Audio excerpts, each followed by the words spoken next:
In other words, actually, friends, God adds His signature here to His law. Without this fourth commandment, any other God could come along and say, well, that's my law. I believe the same thing.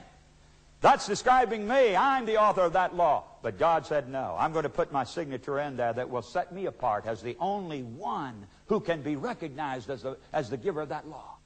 He said, there in the fourth Few people have thought about God signing His name to the law, he wrote.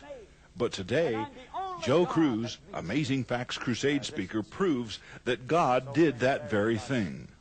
His subject, the seal of God. That's what...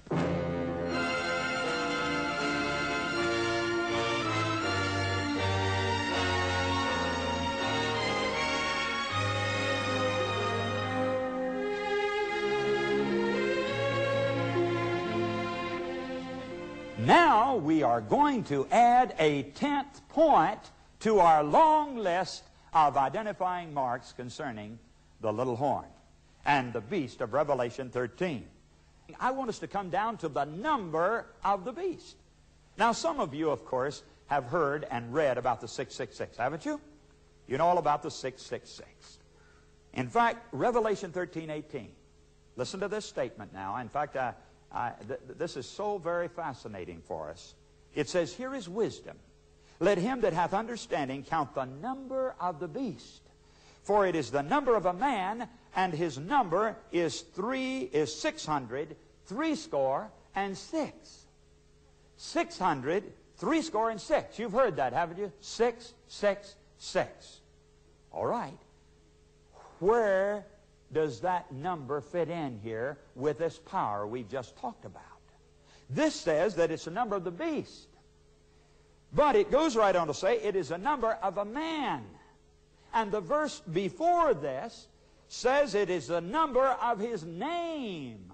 All right, that's verse 17. Verse 17 says it's the number of his name. Verse 18 says it's a number of the beast, and it's a number of a man. So when we put these three things together, what do we get? We get this, that it's the number of the name of the man that is ahead of the beast's power. See, because it's ahead of the beast, it's the number of a man and it's the number of a name. So that means it has to be the number of the name of the man who is the head of the beast's power. Well, of course, the Pope is the head of that power. Well, you say, does he have a name then? And does that name have a number?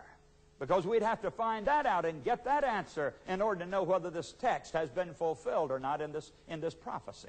Yes, friends, he does have a name, and it's an official name, really. It's in Latin. In fact, that's the language of the church, you know very well. And the name that has been given is Vicarius Filii Dei.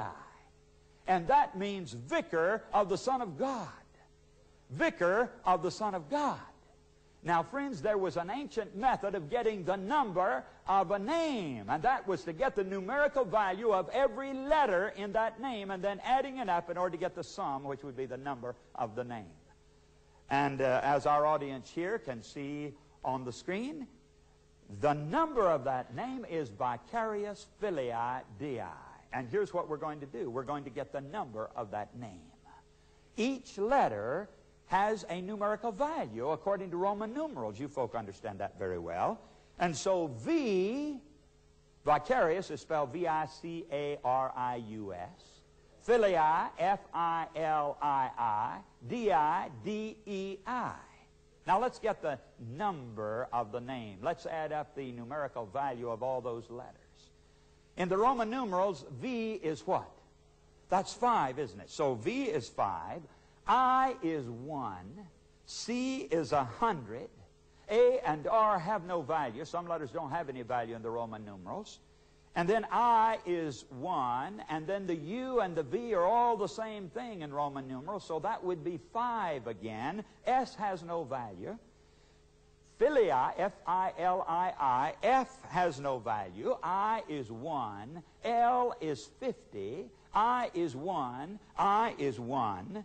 And then D-I, D-E-I, D is 500. E has no value. I is 1.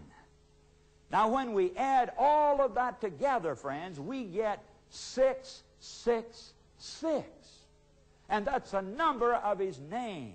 Now, it's very interesting. At one time, that actual Latin title appeared on the mitre of the Pope's crown.